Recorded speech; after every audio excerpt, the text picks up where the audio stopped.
o gwmp y machno yn candyn merch o Llandudno a cael hi'n gari ar y gogaf cyn dod yn ôl i garthyn bihar. Roedd hi'n hogan iawn i thad yn rhedeg garej hyn fwy iawn yn y bôl.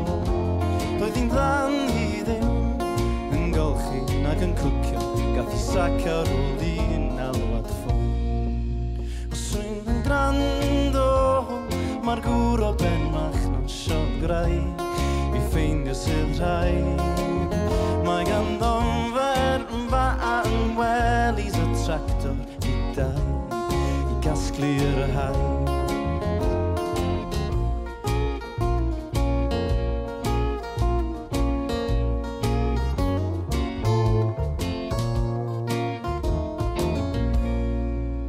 Fe aeth i gari o'ch Lerpwl heb feddwl dim y cae y drwbl a doedd yn daith wel ar y dechrau yn poen dim ar ŵr y llethre. Roedd hi'n hogan ddel ond dyma oedd y problem. Roedd ein thad yn arw fel brics felly medda fo I'm gonna have to turn it's raining old ladies and sticks. Os rwy'n yn grando mae'r gŵr o ben Machno'n siograu i ffeindio sydd rhaid.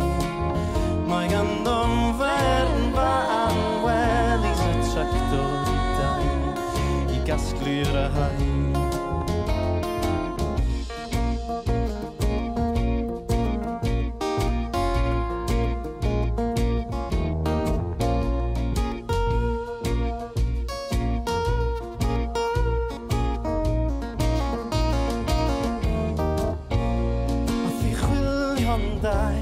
At clybiau ffermwyr ifanc i dyn land heb lawer o lwc. Felly non yr aeth a'i gynffon rhwng ei goesau a cynter i chwythu ei blwc. Os rwy'n yn gwrando mae'r gŵr o ben Machno'n siograu i ffeindio sydd rhaid. Mae ganddo'n fer fan welis y tractor i dau i gasglu'r haid.